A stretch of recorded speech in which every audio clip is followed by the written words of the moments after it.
Lion here in this case would turn things up so much. We kind of had high hopes when TimeFlow entered the fray because they took out their opponents in the Crucible 3-0. It was Hot's Lady, and they completely dismantled them. But Sunny Lion, excuse me, it was KT. But Sunny Lion, they were only able to win 3-2 against Hot's Lady, so it was much tougher. It was a much tighter series. But all of a sudden, I think Sunny Lion actually looking more solid than TimeFlow ever has.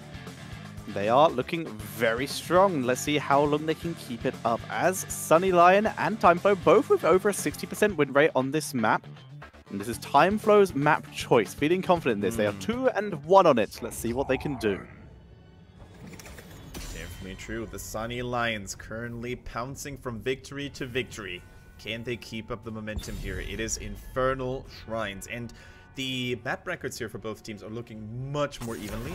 And I really think that we have this cool trend in HGC China where there are some teams like SBT and Sunny Lion who are just so strong in Dragonshire. Just seems to be a map that they really, really dig. And I just want to say, I would be Lion if I didn't say that your Lion puns are great. Do you want to marry me? And we can have we can adopt a child and teach them all of our puns and make him the greatest punner of all times. All the lion-based puns. The Alliance. We will name it. By the way, I'm going to stop that one. I was going to say we could name it Sarah and try and say Sarah like Sahara, but nope. That was just worth saying how bad it was. Tetra, have you ever? I genuinely never noticed it, but I think Blizzard is actually punning ourselves as well with the Alliance and also having a lion head. I don't think that's a pun. I think that is actually just kind of the design. Yeah, that is the design, but it never appeared to me. It never occurred to me. I'm mind blown right now. What's the Alliance flag, Kendrick? Yeah, I know, but I've always seen the lion, and I always saw it, but it never occurred to me that it is the Alliance, and that's why they chose it. Fair enough. Are there actually lions in Warcraft? Of course there are. Yeah, you can have a lion pet. If you're a hunter, you can have a lion pet. Okay, wanted to check, because that might be weird. You could go to Stranglethorn. I think there's a couple of lions over there. You can go to Tanaris. Nice, indeed. Hanzo got through the bans, by the way, and is, of course, first picked. All right. So let's see. Hanzo in the mix. ETC once again probably falling into the hands of C, who just put on a clinic on that hero. Easily one of the most spectacular ETC performances I've seen all day. Excellent to see. As the ETC, there's a little bit more frontline potential, which once again isn't a terrible thing against ETC if he can get the mosh pit on everyone. Okay, Rhaegar joining in there as well. By the way, I can't wait to see, once again, I'll have to mention it because we're so close to the Chinese New Year, aka Lunar Festival in Heroes of the Storm. Yep. I can't wait for the new skins to arrive, and I can't wait for some of the Chinese teams, most importantly, to use them because Sylvanas is going to get one. We saw a new Genji skin popping out as well. They are beautiful. They look really, really good. And most importantly, I forgot the name of the mount, but there's a little animal that is, you can see that in some of the Chinese statues. It's like a little dragon. It looks very cute. And we're going to have a mount like that, and it looks so adorable. I mean, we already have a Chinese dragon mount from the previous Lunar Festival. Very true. It looks cool. Illidan gets banned out here by Sunny Lion, actually. That is, I don't know what the TimeFlow experience with Illidan is. Knuckles Hots in the chat basically nailed it. The Chinese New Year doggo mount. Exactly. That describes it very, very well. Yeah. Well, they seem to do that. Like, every time there's a Lunar Festival, we always introduce the whatever the Chinese year animal is. Last time we got the Golden Rooster, and it was glorious. It was good. It's actually one of those mounts that I still use, especially on very shiny heroes like Kel'Thas. You know, when you're rocking the golds and the reds, and then you ride the rooster. I run Golden Rooster with King Stitches and SPT sprays as a tribute to Simba. Glorious. Absolutely glorious. As we see Greymane somehow slipping this far into the draft and a Tyrael to come in with it. That is quite the frontline TimeFlow had. Yeah, this is extremely beefy. Like, we see Arthas coming in here, we see Tyrael, we're playing on Infernal Shrine. So, I mean, we've seen triple warrior comps in the past, especially in NA. They actually, I think, I'm not sure which team it was, but there was a triple warrior composition last weekend on HGC NA. There was one in HGC China at some point. Oh, there was one in China for sure, yeah. Yeah, I can't remember who played it. I think it was RPG and it didn't work out too well. Well, no, it was one of the... I think it was one of the teams... No, it is who I thought it was, Sunny Lion. They have played it once. I can't remember who was on that team. Okay, here comes the Gul'dan again. And only 2 heroes are now different from what Sunny Lion fielded in game number 1, namely the Blaze and the Hanzo. The Blaze coming in here, and Blaze hot. Is so far mixed success so far total in HGC China. He started today on 1 win, 0 losses. Since then, I believe he's won 1 and lost 1. I don't know, man. We will find out tomorrow. But either way, he's so far, no matter what, I can definitely say, Blaze is on a positive win rate. And that's cool to see, because I had really high doubts about him due to his lack of mobility. I'm going to be brutally honest with you, Tetra. I thought Blaze was not ready for HGC. When I saw his kid, when I saw him perform in Hero League, I thought that he was a little bit too clunky, a little bit too inconsistent. But some players, especially after the recent buffs to him, make him shine like a star. Like, he really looks very impactful if played correctly. Especially the Bunker. I never thought we would see Bunker successfully executed in any pro game. Ooh, a Tassadar coming in from TimeFlow. That's kind of weird. But yeah, the Blaze... I always believed that anything that adds a high skill cap, so anything that's micro dancing in and out of a bunk, for example, something that adds body blocks, etc., is always going to be good value. But I always thought damage would come first with something like that. The damage, the slows, especially the AoE damage over time can be so good against certain support types as well. However, the combustion doesn't come without drawbacks, right? It is very, very susceptible to interrupts of any sorts. Which would basically cancel the load-up process immediately. So I think that is the main reason why Chinese players don't like it, because normally there's always an ETC in the mix, there could always be an Uther in the mix to really interrupt you very, very easily. That is a potential risk and case here, as we are preparing for our game number 2 now. Once again, we do have to point out that the Tassadar meta has been over for a while. Yes. It's only really... exists when combined with Hanzo these days, and yet TimeFlow's still running it. Yeah, and even now, I wouldn't say the Tassadar meta is back by any means. I would say he's sort of back in a very certain niche role, as you said, as you perfectly said, with the Hanzo in the mix. But you never really see... By the way, Tetra, man, I was about to say what happened to Vala. I mean, sure, double support is over, hyper carry times are over, but isn't she still a decent hero? She's still a decent hero, but she doesn't get as much value, as much instant kill potential as some of the others, and Tychus does more damage over time, safer. And that is how it is at the moment. Alright, ladies and gentlemen, as we're about to get ready to dive into the Infernal Shrines and witness the outcome of game number 2 between the Sunny Lions and TimeFlow, we're getting ready, and we're going to introduce the team on the left-hand side, none other than TimeFlow, consisting of Timeless. As we can see here, switching roles once again on that Greymane. Cat going for Arthas. 11 is on that Tassadar. Atuyo and Uther again. And F-Show playing Tyrael. Whereas on the right, running their first Blaze, and once again a pro Genji, it's going to be Sunny Lion with Pow on the Rhaegar, Jaina on the Gul'dan, Phoebe D on the Hanzo, C on the ETC, and Eustia playing this team's first Blaze. You know, Timeless, sometimes when he does those role swaps, he reminds me of Leroy Jenkins in a way, saying that time's up, let's do this. I'm going to take things into my own hands right now. I'm going to deliver all that damage. So far to mixed results, though, just like Leroy Jenkins in the original clip. I would argue that Leroy Jenkins' results were not mixed. They were very definitive. But we do see him once again, like you said, taking that royal swap. Another hero who is actually new to the team. I'm pretty sure that TimeFlow have yet to pick Tassadar. This is their first time. This is their first time indeed, and they don't even have the Hanzo available, so they're basically trying to use the old school double support with Tassadar on a traditional hyper carry like Greymane, who is, by the way, not going for the cocktail build here, going for viciousness because he wants to be fighting 24/7 with those strong Tassadar shields on his back and the Uther heals on top. As we see, quick wave clear is the name of the game from Sunny Lion, rotating between the lanes, but TimeFlow very similar thanks to that Greymane with that wonderful razor swipe. And that is the best feeling you could possibly get. A slow-moving target like Arthas taking all 3 corruption shots. That and Redemption as well. Like, this is a easily stackable team. Look at that. Phoebe just microing away. Stacking it, stacking nice and slowly against Hanzo and Arthas. Like you said, this is a good team for Sunny Lion to begin to snowball against. And in the meantime, we see Blaze do something that we hadn't really seen him do in the previous matches where he was picked. He's taking the double soaking rule. So he's going from middle to top, from top to middle, trying to soak as much experience as possible for his team while they're doing mercenary camps. Arthur's going in deep, by the way. Arthas does go in very deep. BD continues just killing Timeless here, just picking from rage.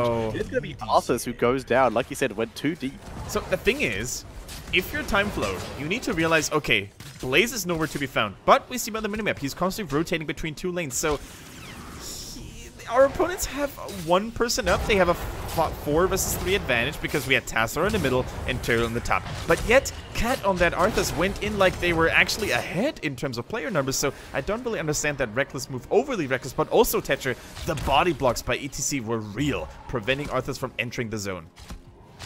It was really good. Like you said, the body blocks were real, and the pressure from Hanzo onto Greymane prevented him from getting any damage output in that game, in that fight. I'm sure he would have loved to have dived onto that objective. Again, C being the zoning tool for his team. Dude, I think C is playing the series of his life right now. I mean, he was a godlike...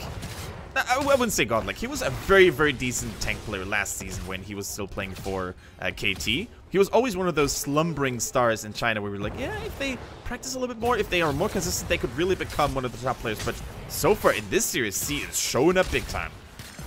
Picks up a globe, get another stack for that progressive rock, the prog rock here, as Tyrael moves in. Gonna try and continue to harass a little bit, get some vision with that Eldritch Might as well, just in case someone's come in. And Hanzo, he's done on Redemption. Yeah, he's already done thanks to a very extended laning phase, which is really what you want to have if you go auto-attack Hanzo. F-Show goes in, Jaina in trouble. A nice stun by Ustia, giving this team the opportunity to try and turn around and retreat here. Jada will survive. Pau also pulling back as the damage from Ustia and C begins to come out. VMD turning it around onto Cat, trying to get the first kill here. But they're just short, and Jada very nearly gets turned on by Timeless, who will have to disengage. Nope, there we go. Has to disengage. Corruption hitting. Uther is about to fall here as well. The Paladin is no more, and 27 skeletons against 16. Sunny Lion is going to take the first Punisher of the game, Tetcher. They are, in fact, going to get the first Punisher and begin to move into that bottom lane. They're actually bringing several heroes with it. It's going to be Gul'dan once again, who is not joining here, which means he won't gain stacks as quickly, but he is not really required for the structure kill, and he will not be required for this Arthas kill. How does he keep doing this? How can you be so good at ETC? I mean, they broke the wall. ETC actually coming in with a flank there as well. They utilized all the CC and extra damage. And in the meantime, just Jaina on the Gul'dan casually killing a Tyrael. I mean, things are going from bad to worse for TimeFlow right now. Sunny Lion continue to impress. Timeless, though, looking for revenge. Drain, Jaina! Keep draining! He's going to go down, and Timeless will get the counter kill. There's only so much an old man can do, an old orc. Gul'dan is very powerful, but if you're so low and you're facing an angry Greymane, there's no way to get out safely. Yeah, Greymane, after killing Tyrael, you had him seeing red. And unfortunately, Gul'dan was unable to do anything about it. As such, we are seeing 11 once again. He's been kind of the guardian of this mid lane most of the game. Every time that the fight ends, he just runs straight back here and begins to clear. And even as Jaina on the Gul'dan went down, I think he did so with a laugh on his face because so much value was gained. The secondary defense line on the bottom lane, excuse me, had already been destroyed. So much experience was soaked, and the level 10 heroic abilities are now around the corner for Sunny Lion, and they just continue to push their advantage even more.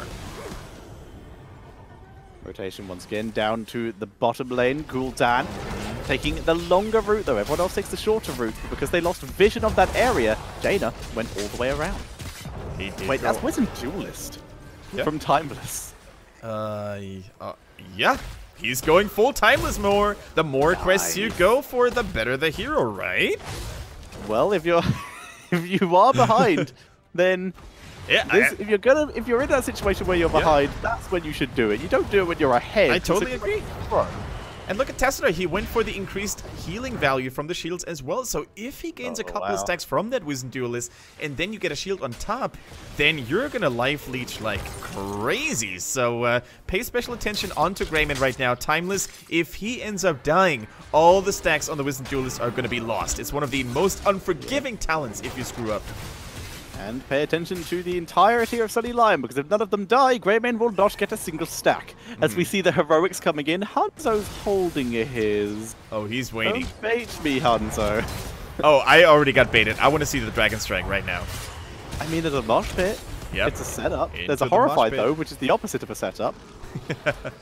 Unless you can get them, like, all into a corner. But on the other side, we see Force Wall coming in from Tassadar, getting, once again, just keep everyone slow to give Greymane that value, because Greymane does have Executioner as well, which is really good with when combined with Tassadar. Yeah, you can go for the Executioner, you can lock somebody in the Force Wall, as you said, and then gain those sweet, sweet empowered auto attacks, especially with Arthas as well, who's basically a walking slowing machine to proc the Executioner stacks all the time. Continues to hold. As TimeFlow on the defensive, they're a bit outnumbered up here due to the fact Tyrael is still soaking the bot lane for them, trying to get them back in the game. Very true, they're trying to catch up so hard, but Cat, as you said, he took so much damage from a Gul'dan. It is just not pretty anymore. Yeah, the Redemption was stacked so quickly in this game. Corruption is definitely getting there. This could be difficult. We see Blaze on the way up. This is TimeFlow's time as they begin to move in. If they can get some kills, this will start to stack some Wizened Duelist. This is the plan. There's the Horrify. It only really gets Uther and F-Show as they begin to turn back around and regroup. The Divine Shield keeping Timeless alive. But Jaden lives the mosh pit to turn it around by Timeless. He loses all 0 of his stats. That indeed he did. He went in full aggression, fully committed. The Divine Shield was good, but the damage wasn't. Even though Go for the Throat had been used, it was not enough, and now Uther Atui is on the retreat. Speed boost from Tyrael is not enough. Sniped by Phoebe. Yeah, that was easy target practice for Hanzo. There was only, there were only so many ways Uther could go to, and, pressed in between safe death and a wall, there was only one way for Hanzo to miss, and that was a complete 360. No, 360 would have landed as well. A complete 180. There we go. He could have done a 360. Yeah, there we go. Yeah, complete 360 so that you're facing away. That was the meme, right? You can see he's so close to killing Jada. The cleanse did actually come out, but it was used on Arthas, who then proceeded to walk back in, and Sank was never used at all. Alright, here we go. Unfortunately, no stacks yet for Timeless. Still waiting for it, but as crazy as that talent sometimes sounds, I think it's actually the one way they need to play this. They need to take maximum risks if they ever want to catch up again. Because look at the minimap. No fours have fallen against Sunny Lion, and they're actually making a move from that keep in the middle. I think they're going to try and make a play here using the sanctification. They move past the Punisher, which is almost already down, but it still gets a stun. Horrify, see your time flows. They pull back. Sank is just an escape route for Tyrael. Cat actually popping the ghouls for no reason. I mean, the enemy team was already disengaging. That was a little bit weird. This entire game is a little bit weird. That was a really nice horror. We'll definitely say that was huge, as we are seeing Cat locked down, and down he goes. It seems to me immobile Arthas. Tencha, it seems to me that Cat is not on the same page as his teammates. Like, he was using his ulti when everybody on the side of Sunny Lion was already retreating, and there was no way for him to ever catch somebody. And then also, he had a couple of wonky moments, I feel like, where he walked into corruption after corruption after corruption, taking so much damage before the real fight even started. So, Cat, unfortunately, not having the best of his days here in HGC China today. Yeah, he is struggling a little bit here, and as such, Sunny Lion continued to put the pressure on. Timeless somehow gets missed by the entire scatter arrow there, despite it bouncing right past him. Very lucky. So what they need to do now, TimeFlow, that is, they need a good sanctification engage. They have the tools available to keep Greymane alive, and he's going to be their main pillar. Timeless, it is now or never for him to perform. He's going in. He's looking for the kill, but the stun on Uther, so we can't Divine Shield. Hanzo, that was amazing. There's the mosh pit as well. Uther goes. Oh boy. Down. Divine Shield? No, he just walks away. Fair enough. And it's going to be the Arthas who will once. There we go. There's that Divine Shield. That will get Arthas out. But yeah, Sunny Lion with the bunker, they're able to micro in and out of that as the bunker goes down. I don't know if they'll get the keep, but either way, they look so strong. Yeah, and as you said, the Dragon's Arrow completely shutting down any hopes for Timeless to stay alive. No Uther Divine Shield, no Sanctification, simply because they were stalled to the max.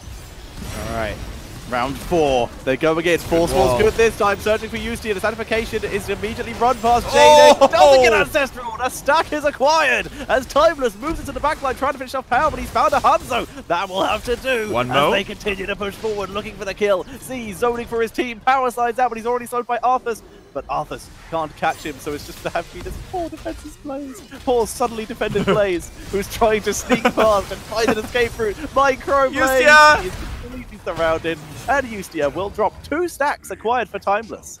2 stacks secured. Is this the beginning of an epic comeback by Timeless on the Greymane? The cameraman actually showing you guys as well that we're not telling lies to you. We can count. We can't always do math, but we can count.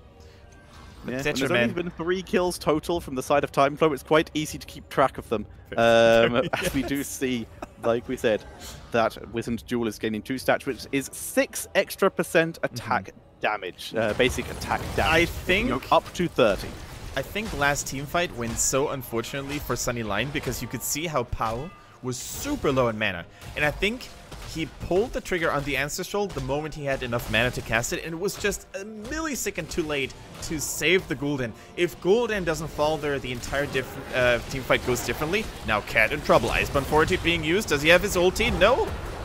Oh, yes, he actually does. Okay. Yes, he has. He's using it, and he got a shield, and that lasted approximately 2 seconds. Yeah. And the shield was then immediately exploded. As we do see TimeFlow looking for an opportunity. Tyrael is near trying to soak them level 16, which they will need if they want to try and properly raid this. But look at all that AoE damage by Sunny Lion. We have Gul'dan with the Fell Flames. We've got Yusia on that Blaze, blazing it up with fire and oil.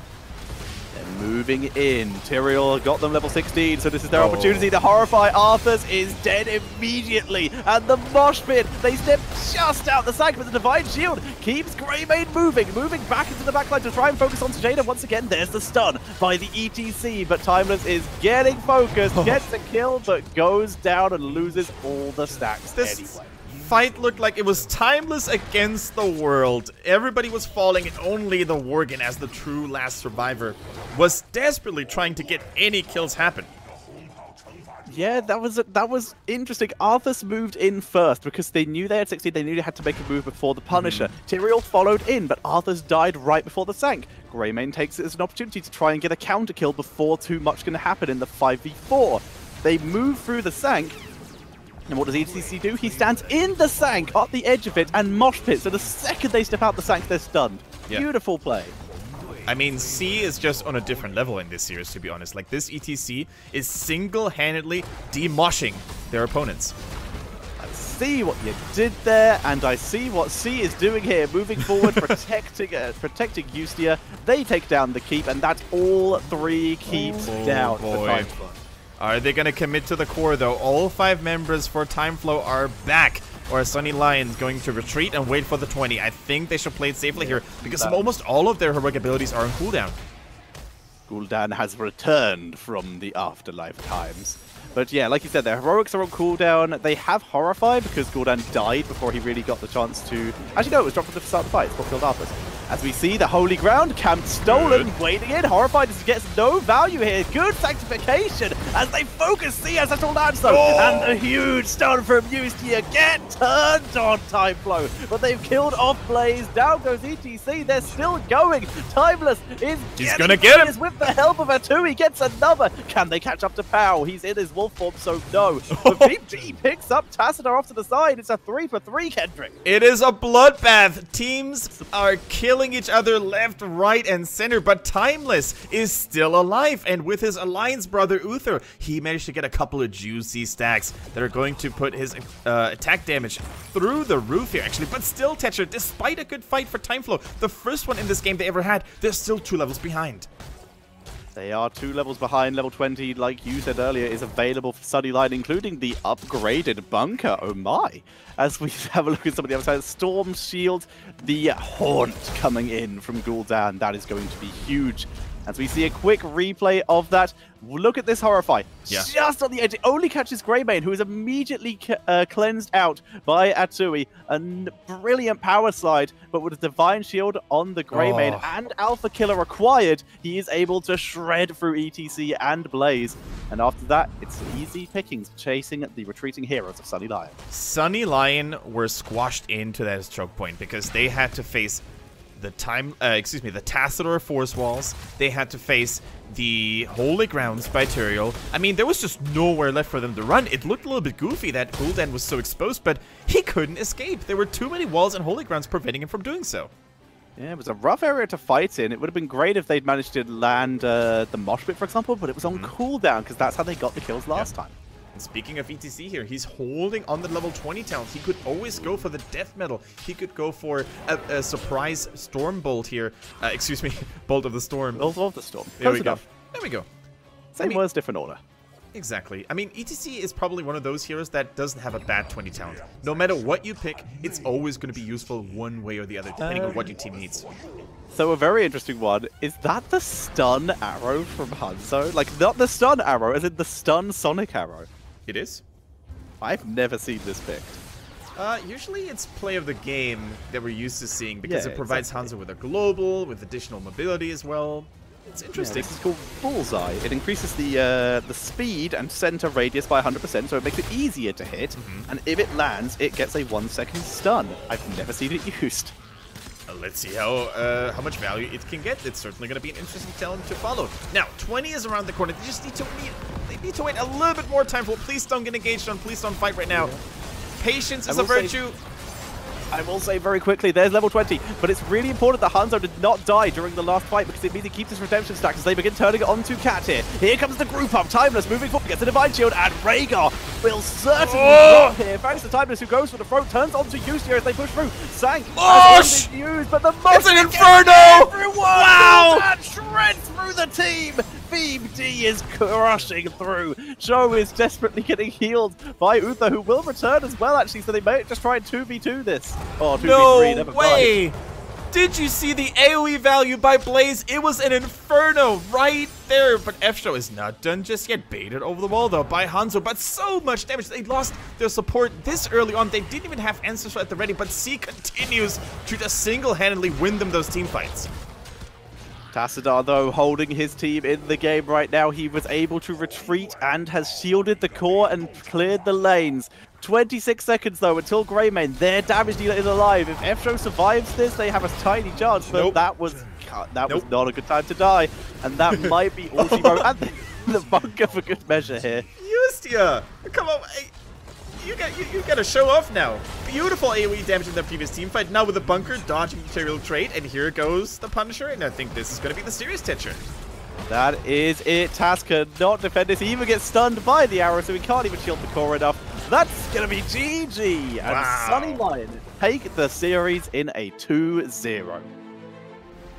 I remain speechless after a wombo combo in its purest and most importantly, hottest form. That Blaze value, the AoE damage by the trait, by the flames, the oil, everything was picture perfect, and unfortunately, it was not meant to be Timeless's